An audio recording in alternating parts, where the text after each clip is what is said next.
Berikut ada beberapa fakta pertandingan perdana Grup H Piala Dunia 2022 antara Timnas Uruguay versus Timnas Korea Selatan. Akan berlangsung di Stadion Kota Education pada Kamis 24 November malam ini, kick off pukul 20 waktu Indonesia Barat. Penyerang gaek Timnas Uruguay, Luis Suarez, memiliki statistik apik saat melawan Korea Selatan di kancah Piala Dunia edisi 2010 lalu.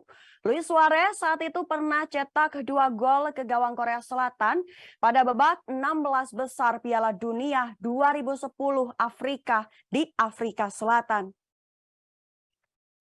Brace gol Suarez sekaligus menjadi penentu kemenangan Uruguay atas Korea Selatan dengan skor 2-1. Pertemuan Uruguay dengan Korea Selatan di ajang Piala Dunia juga sempat terjadi pada edisi 1990.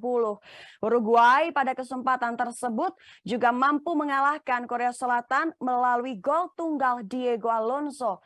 Secara keseluruhan, Uruguay dan Korea Selatan hanya baru 2 kali bertemu di level Piala Dunia.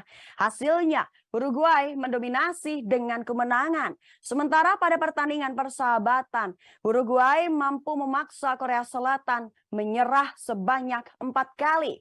Tapi pada pertandingan persahabatan terakhir tahun 2018 lalu, Korea Selatan mengakhiri catatan buruk atas Uruguay dengan 2-1. Dan berikut deretan fakta Uruguay versus Korea Selatan di Piala Dunia 2022. Pertama, Uruguay memiliki 1 kemenangan dalam pertandingan pembuka Piala Dunia FIFA mereka dalam 7 penampilan terakhir. Hasil lainnya 3 imbang dan 3 kalah. 2.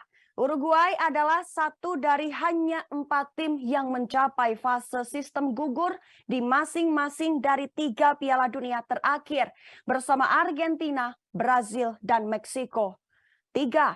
Uruguay yang menjuarai 2 kali Piala Dunia itu telah memenangkan 7 dari 9 pertandingan sejak Diego Alonso mengambil alih pada Januari, hanya kebobolan 2 kali. 4. Uruguay menjaga clean sheet dalam 6 dari 7 pertandingan terakhir mereka di semua kompetisi. 5.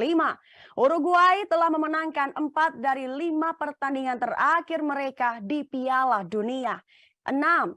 Korea Selatan hanya memiliki 1 kemenangan dari 6 pertandingan terakhir mereka di Piala Dunia. Terakhir, 7. Korea Selatan berlomba-lomba menjadi tim Asia ketiga yang mengalahkan lawan asal Amerika Selatan di Piala Dunia. Jepang mengalahkan Kolombia 2-1 pada 2018, sementara Arab Saudi menang dengan skor yang sama versus Argentina.